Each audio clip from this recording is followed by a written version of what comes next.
അല്ല, എത്ര നേരമായി കാത്തിരിക്കുന്നു? അയാളിതുവരെ വന്നില്ലേ? വരും, വെയിറ്റ്. നല്ല രസമുള്ള സുന്ദരമായ സ്ഥലം. ഇച്ചായ, നമുക്ക് ഈ അമ്പലത്തിൽ കയറി ദേവി ഒന്ന് കാണാൻ പറ്റൂ? പിന്നെന്താ, ദൈവങ്ങൾക്ക് അങ്ങനെ ജാതിയും മതവും ഇല്ലടോ.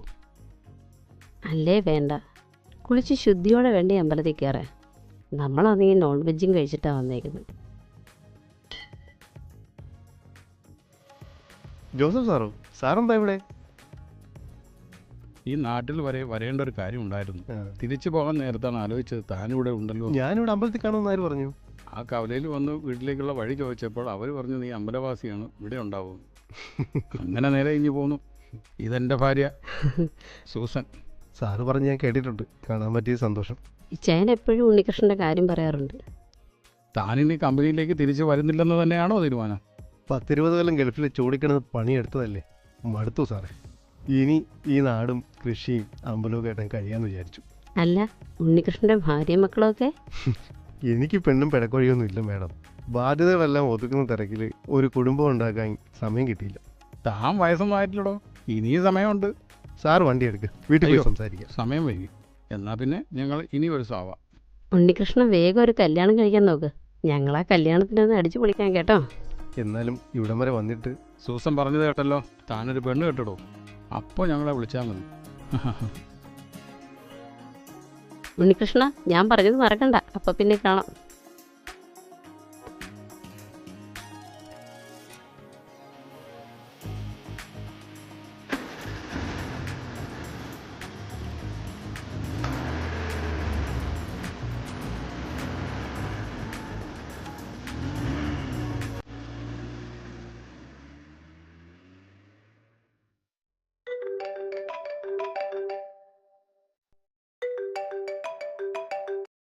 എന്താ? എനിക്കിവിടെ മടുത്തു മോനെ. ഒരു തരത്തില് ജയന്റെ പെണ്ണുമായി ഒത്തുപോകാൻ പറ്റുന്നില്ല മോനെ. അതിന് ഞാൻ എന്ത് വേണം? മോനെ, ഞാൻ എല്ലാം നിങ്ങളായിട്ട് തിരഞ്ഞെടുത്തതാ, അനുഭവിച്ചോ. നീയും അമ്മയെ കൈവിടല്ലേ മോനെ. വയസ്സുകാലത്ത് ഞാൻ ഈ നരകത്തിൽ കിടന്ന് പെടാപ്പാട് പെടുകയാ. നേരാവണ്ണം ആഹാരമോ മരുന്നോ ഒന്നും തരുന്നില്ല. എനിക്കിനി ഇതൊന്നും കേൾക്കേണ്ട ഒരാവശ്യമില്ല. എന്നെ എന്റെ പാട്ടിന് വിട്ടേക്ക്. നീ അങ്ങനെ പറയല്ലേ മോനെ. നീ എത്രയും വേഗം എന്നെ ഇവിടെ നിന്ന് കൊണ്ടുപോകണം. ഇനിയുള്ള കാലം ഞാൻ നിന്നോടൊപ്പം നിന്നോളാം.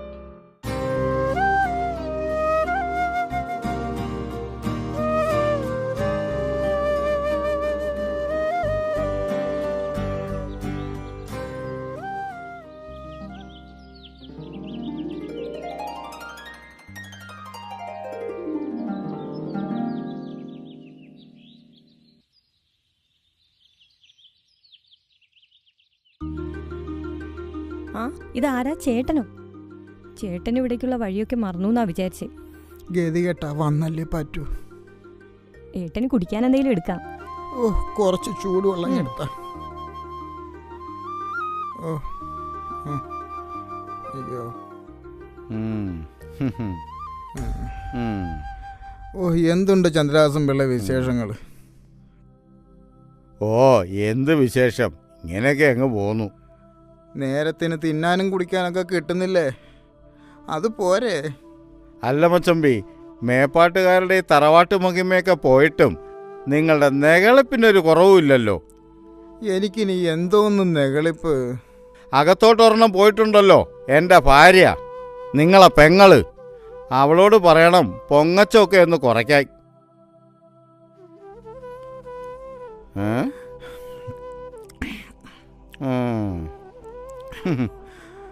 മേപ്പാട്ട് എന്തൊക്കെയുണ്ട് ചേട്ടാ വിശേഷങ്ങള്? എന്ത് വിശേഷങ്ങള്, ഇങ്ങനെ തട്ടിയും മുട്ടി അങ്ങ് പോകുന്നു. ശ്രീജ ഇപ്പം മേപ്പാടാണോ? ഭർത്താവ് ചത്താ പിന്നെ ഭാര്യയ്ക്ക് എന്താ വീട്ടിൽ ബന്ധം? കുട്ടികളുണ്ടായിരുന്നെങ്കിൽ അതും പറഞ്ഞെങ്കിൽ അവിടെ നിൽക്കാമായിരുന്നു. പശുവും ചത്ത്, മോരിന്റെ പുളിയും പോയി. അവള് ചെറുപ്പമല്ലേ ഏട്ടാ, വേറെ ഏതെങ്കിലും ആലോചന നോക്കായിരുന്നില്ലേ? നോക്കണം, അത് പറയാൻ കൂടിയാ ഞാൻ അങ്ങോട്ട് വന്നേ. മച്ചമ്പിയേ, ആ പരിപ്പ് ഈ കലത്തി വേവൊന്ന് തോന്നുന്നില്ല. നിങ്ങളോട് ആരെങ്കിലും അഭിപ്രായം ചോദിച്ചോ? മിണ്ടാതെ അവിടെ ഇരുന്നോണം. ഉണ്ണീഷ് എവിടെ സഹോദരേ? അവൻ പുറത്തേക്ക് എവിടെ പോയിരിക്കുക. ദുബായ്ക്ക് ഒന്ന് തിരിച്ചു പോണ്. ഇനി പോകുന്നില്ലാന്നും പറഞ്ഞ് നിൽക്കുക. ആ, കൈ നിറയെ സമ്പാദിച്ച പിന്നെ സ്വന്തം നാട് തന്നെയാണ് നല്ലത്. അല്ല, ഏട്ടൻ എന്താ കാര്യം പറയാനുണ്ടെന്ന് പറഞ്ഞല്ലോ. അത് ശ്രീജയുടെ കാര്യമാ. എൻ്റെ പിടിവാശിയും അകന്തയും കാരണമാണ് എൻ്റെ കുട്ടിയുടെ ജീവിതം ഇങ്ങനെ ആയത്. അവളുടെ മനസ്സ് കാണാൻ എനിക്ക് അന്ന് കഴിയാതെ പോയി. ഉണ്ണി ഒത്തിരി മോഹിച്ചിരുന്നതാ അവളെ. അന്ന് ഏട്ടനത് സമ്മതിച്ചില്ല. ഒരു ഗതിയും പരഗതിയില്ലാത്ത പാവങ്ങളായിരുന്നു ഞങ്ങൾ. ഇനി പറഞ്ഞിട്ടെന്താ കാര്യം? ഒത്തിരി ആർഭാടത്തോടെ കെട്ടിച്ച് വിട്ടതാ അവളെ. ഇപ്പൊ ഒരു ഗതിയില്ലാതെ തിരിച്ചു വന്നിരിക്കുന്നു. എല്ലാം വിധി, അല്ലാതെന്ത് പറയാനാ? അതൊക്കെ അവിടെ നിൽക്കട്ടെ. മച്ചമ്പി ഇപ്പം വന്ന കാര്യം പറയും. ഉണ്ണി ഇതുവരെയും പെണ്ണ് കെട്ടിയിട്ടില്ലല്ലോ, അതുകൊണ്ട് ശ്രീജ അവന് വേണമെങ്കിൽ കെട്ടിച്ചു തരാം അല്ലേ? ആ,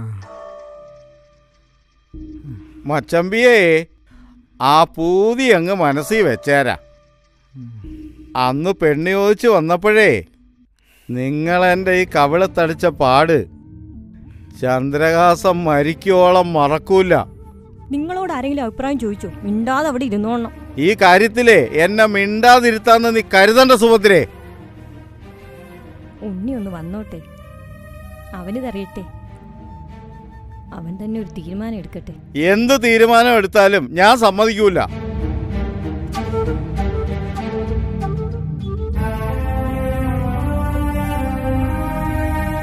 സുഭദ്ര, ഉണ്ണീശ് എന്നെ കണ്ടിട്ട് മൈൻഡ് പോലും ചെയ്യാതെ പോയത് കണ്ടോ നീ? ചെയ്ത സമാധാനിക്ക്, ഞാൻ അവനോട് സംസാരിച്ചിട്ട് വരാം.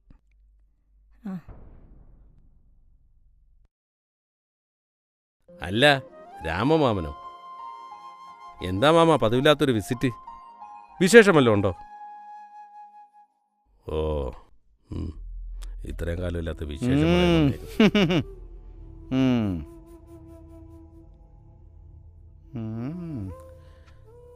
രണ്ടു ദിവസമായി മോൻ നാടൊക്കെ കാണുമെന്ന് പറഞ്ഞിട്ടേ അങ്ങനെ വന്നതാണ്. അല്ല, നിന്റെ ബിസിനസ്സൊക്കെ പൊളിഞ്ഞെന്നോ, ഭാര്യ അങ്ങാണ്ട് പിണങ്ങിപ്പോയെന്നോ ആരൊക്കെയോ പറയുന്ന കേട്ടല്ലോ. ഓ, അങ്ങനെയൊന്നുമില്ല. ബിസിനസ് ഭയങ്കര മോശമായിരുന്നു, ഞാനങ്ങ് നിർത്തി. ഓ, സമ്പത്ത് വരാനും പോവാനും ഒക്കെ ഒരു താമസവും വേണ്ട. എൻ്റെ കാര്യം തന്നെ നോക്ക്. മാളിയപ്പുറത്തിരുന്ന ഞാൻ ഇപ്പം ഈ അവസ്ഥയിലായി. സമ്പത്തുള്ളപ്പോഴേ നെകളിച്ചാലേ ഇങ്ങനെ വരൂ. ജയേഷ, ഞാൻ വന്നത് പ്രധാനപ്പെട്ട കാര്യം പറയാനാ. നീയും കൂടെ കേട്ടിട്ട് വേണം ഒരു അന്തിമ തീരുമാനം എടുക്കാൻ. മാമ ഇരി, ഞാനിപ്പോൾ വരാം. മച്ചമ്പിയേ, ഇവിടുത്തെ പുളിങ്കൊമ്പേ വളയ്ക്കാൻ ഇത്തിരി പാടാ. ഏത് ഉണ്ണി, ആ. നീ എന്താ രാമേണ്ണെ കണ്ട് ഒന്നും മിണ്ട പോലും ചെയ്യാത്തെ? ഏട്ടൻ എത്ര വലിയ വിഷമായെന്നറിയൂ. ഓ, വലിയ അഭിമാനികളും തറവാടികളും അവരോടൊക്കെ ഞാൻ എന്ത് മിണ്ടാനാ അമ്മേ? ഏട്ടനൊരു ആലോചനയായിട്ടാ വന്നത്. എന്താലോചന? ആർക്ക്? ശ്രീജയുടെ കാര്യമൊക്കെ നിനക്കറിയാലോ. ഭർത്താവുമൊത്ത് 3 മാസം പോലും കഴിയാനുള്ള യോഗ ആ കുട്ടിക്ക് ഉണ്ടായിട്ടില്ല. നിനക്കിഷ്ടാണെങ്കിൽ ശ്രീജയെ കല്യാണം കഴിച്ച് തരാന്നാ രാമേട്ടൻ പറയണേ. എന്തേ ഇപ്പൊ എന്നെ കല്യാണം കഴിപ്പിക്കണത് തോന്നലെല്ലാവർക്കും? പ്രായേറി വരികയാണ്. ഇനിയുള്ളൊരു ജീവിതത്തിന് ഒരു കൂടും കുടുംബമൊക്കെ നിനക്കും വേണ്ടേ? ഈ ചിന്ത പണ്ട് എൻ്റെ അമ്മയ്ക്ക് ഉണ്ടായിരുന്നെങ്കിൽ ഞാൻ ഇത്രയും സങ്കടങ്ങൾ അനുഭവിക്കേണ്ടി വരത്തില്ലായിരുന്നു. ഇവിടെ ഉള്ളവരുടെ സുഖത്തിനും മറ്റു സൗകര്യങ്ങൾക്കും വേണ്ടി മാട് പോലെയാണമ്മേ ഞാനവിടെ പണിയെടുത്തത്. എൻ്റെ ജീവിതമാണ് നഷ്ടപ്പെടുത്തിയത്. പക്ഷെ അതാരും മനസ്സിലാക്കാതെ എന്നെ ഒറ്റപ്പെടുത്തി. അതാണ് സഹിക്കാൻ വയ്യാത്ത അമ്മേ. അതെന്തു പറച്ചില്ല ഉണ്ണി. സഹോദരങ്ങൾക്ക് വേണ്ടിയിട്ടല്ലേ നീ കഷ്ടപ്പെട്ട് മിക്കണ്ടതൊക്കെ ഉണ്ടാക്കിയതും. അതെന്റെ കടമയല്ലേ ഉണ്ണി? കടമ? തിരിച്ച് ആ കടപ്പാടും സ്നേഹവും ഇവിടെ ആർക്കെങ്കിലും എന്നോടുണ്ടോ? നിങ്ങൾ എന്നെ പറ. നീ എല്ലാ ഉത്തരവാദിത്തങ്ങളും സ്വയം ഏറ്റെടുത്തില്ലേ? പിന്നെ ഇപ്പോ എന്താ നിനക്കൊരു മനംമാറ്റം? നിന്നെപ്പോലെ തന്നെ മറ്റുള്ള മക്കളും സുഖമായിട്ട് ജീവിക്കണമെന്നാ എൻ്റെ ആഗ്രഹം.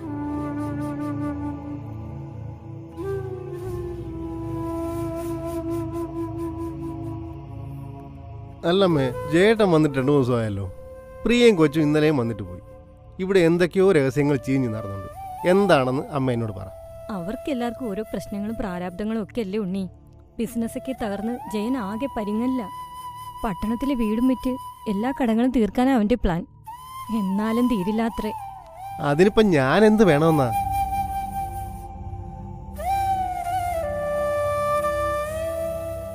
എനിക്ക് തരാനുള്ളത് നീ കിട്ടിയാൽ മതി. എന്ത് തരാൻ? എന്നാൽ കഴിയുന്നതെല്ലാം ഞാൻ ചേട്ടന് തന്നു. ബിസിനസ് തുടങ്ങാനും വീട് വയ്ക്കാനും നല്ലൊരു എമൗണ്ടും നല്ലൊരു സാമ്പത്തിക ശേഷിയും ഞാൻ ചേട്ടനുണ്ടാക്കി തന്നു. ജയൻ ചോദിക്കുന്നത് അവന്റെ ഓഹരിയാ. ഓഹരി? അതെ, എന്റെ പേരിലുള്ളതൊക്കെ ജയനും പ്രിയയ്ക്ക് അവകാശമുള്ളതല്ലേ. പട്ടണത്തിലെ വീട് വിറ്റാലേ എനിക്ക് ഒരുവിധം പിടിച്ചു വയ്ക്കാൻ പറ്റൂ. ഇനി ഒരു വീട് വാങ്ങുവാനോ വിൽക്കുവാനുള്ള പാങ്ങൊന്നും എനിക്കില്ലടാ. വാടക വീട്ടിൽ കഴിയാൻ പറ്റില്ല എന്ന് പറഞ്ഞ് പെണ്ണുപിള്ള കൊച്ചുങ്ങളെ കൊണ്ട് അവളെ വീട്ടിൽ പോയി. അതുകൊണ്ട് അനിയ ഈ വീട് എനിക്ക് തരണം.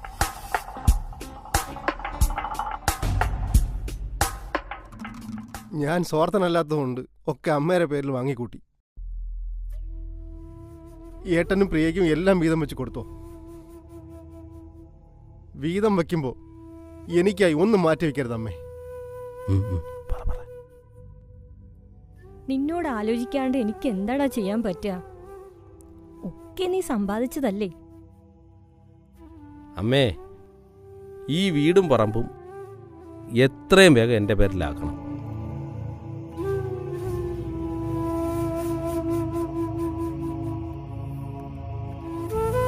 എനിക്കൊരല്പം ജോലിയുണ്ട് ഇവിടെ.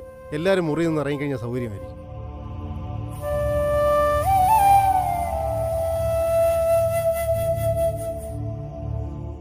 രാമേട്ടനോട് ഞാൻ എന്താ പറയേണ്ടത് ഉണ്ണി? അർഹതയില്ലാത്തതൊന്നും ഉണ്ണികൃഷ്ണന് വേണ്ടാന്നൊന്ന് പറഞ്ഞേക്ക്.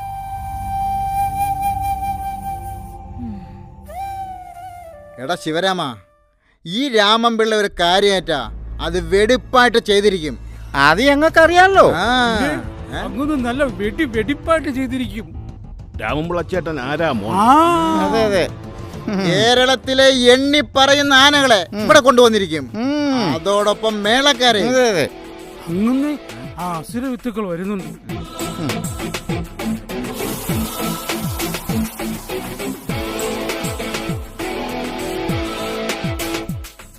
മാമ, ഞങ്ങൾ വീട്ടിൽ പോയിരുന്നു.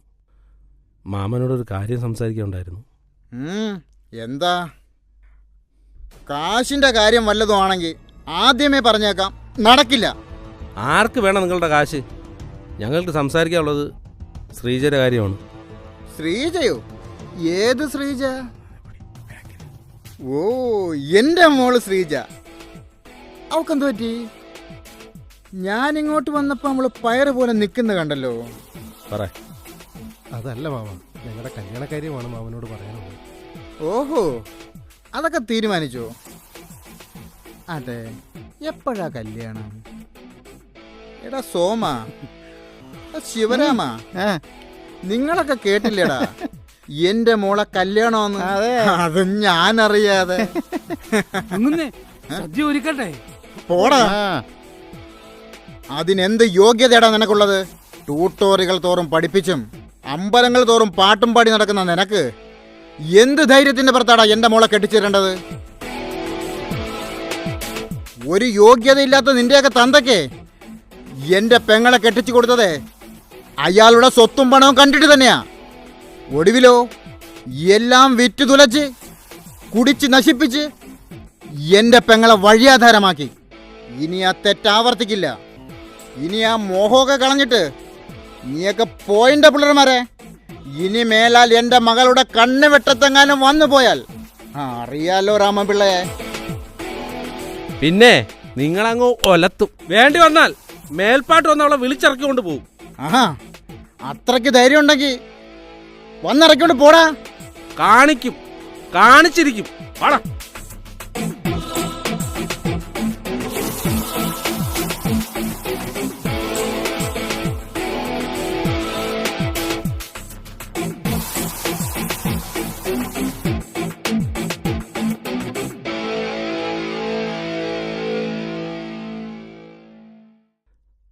അല്ല, നീ എങ്ങോട്ടാ യാത്ര? തെക്കേപ്പാടത്തേക്ക്. അവിടെ എൻ്റെ പേരിൽ ഞാനൊരു വീടും പറമ്പും മേടിച്ചിട്ടുണ്ട്. ഇനിയുള്ള ജീവിതം ഞാൻ അവിടെയാണ്. ഏട്ടനും കുടുംബവും ഇനി ഇവിടെ കഴിയുമ്പോൾ ഞാൻ അവർക്കൊരു ഭാരമാവാൻ പാടില്ല. നീ എങ്ങനെയാ ഞങ്ങൾക്കൊരു ബുദ്ധിമുട്ടാവുന്നത്? എത്ര കാലം വേണമെങ്കിലും നിനക്ക് ഞങ്ങളോടൊപ്പം താമസിച്ചൂടെ? ഔദാര്യത്തിന് നന്ദി ചേട്ടാ. എന്നാലും അത് വേണ്ട. എൻ്റെ സ്വസ്ഥതയ്ക്കും സമാധാനത്തിനും വേണ്ടി ഞാൻ പോവുക. എന്നാ ഈ അച്ഛനെ കൂടി നിന്നോടൊപ്പം കൊണ്ടുപോടാ മോനെ. അത് വേണ്ടച്ചാ.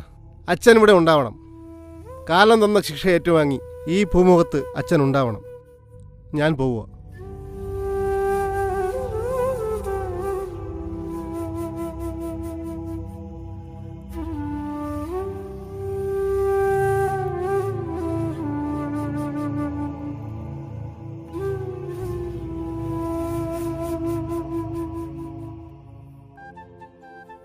എന്താ ഉണ്ണി ഇങ്ങനെ അമ്പരന്ന് നോക്കുന്നേ?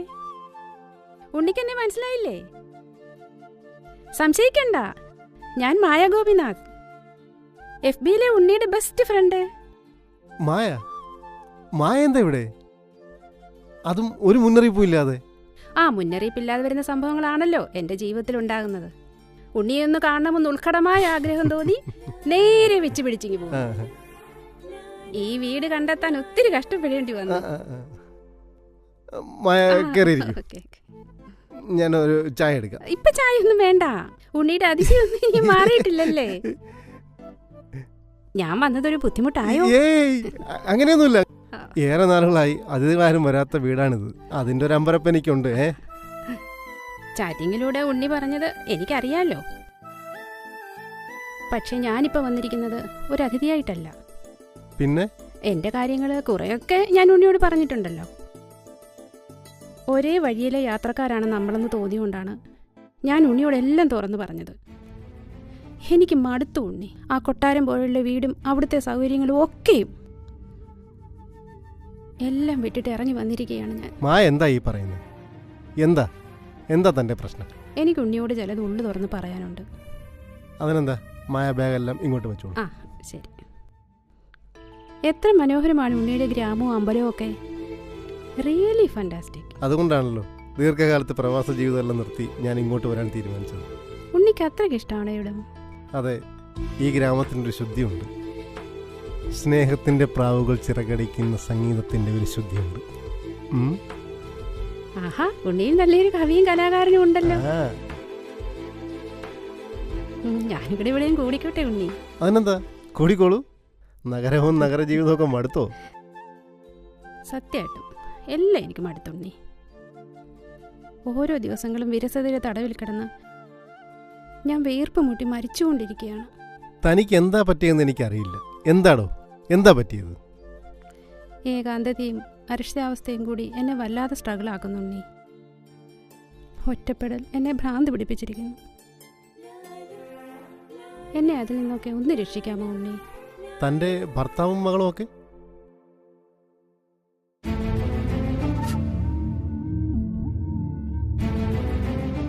ഭർത്താവ്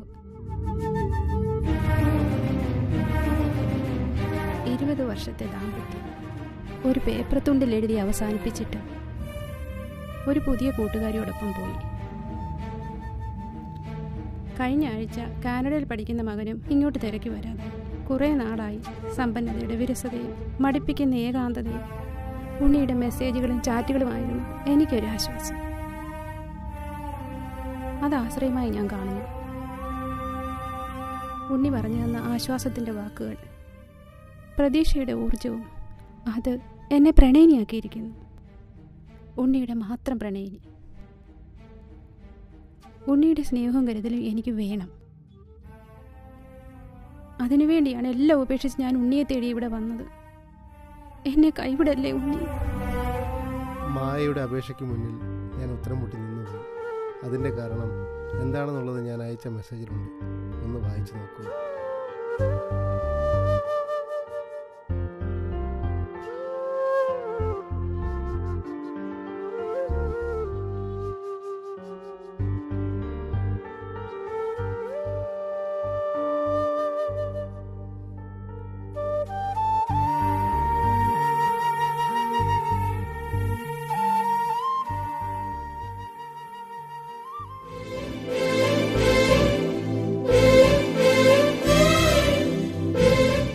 മായ, ഈ പ്രസാദം ഞാൻ മായയുടെ നിറയിൽ ചേർത്തട്ടെ. എനിക്കിതേറെ സന്തോഷമുള്ള കാര്യമായിരുന്നു. അതിന് എന്നേക്കാൾ അർഹതപ്പെട്ട വേറൊരാളില്ലേ? അതാര്?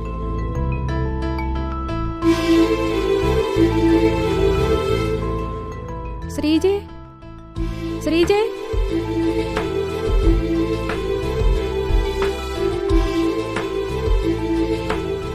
നിങ്ങൾ തമ്മിലാണ് ഇനി ഒന്നിക്കേണ്ടത്. ഉണ്ണിയുടെ മനസ്സിലെ ആതിഥേയാകാനല്ല, അതിഥിയാകാനാണ് എൻ്റെ വിധി. എന്താ മായ ഇത്? എനിക്ക് തന്നെ മനസ്സിലാക്കാൻ കഴിയുന്നില്ല. ഒരു പ്രണയം തകർന്ന വേദനയുടെ മുറിവുകൾ എത്രയോ വർഷങ്ങളായി ഉള്ളിൽ പേറുന്നവരാണ് നിങ്ങൾ. ആ മുറിവുകൾ ഇന്നിവിടെ ആദിപരാശക്തിയുടെ മുന്നിൽ വെച്ച് അലിഞ്ഞില്ലാതാവണം. ഉണ്ണി ഈ പ്രസാദം ഇവളുടെ നെറ്റിയിലിട്ട് കൊടുക്കുക.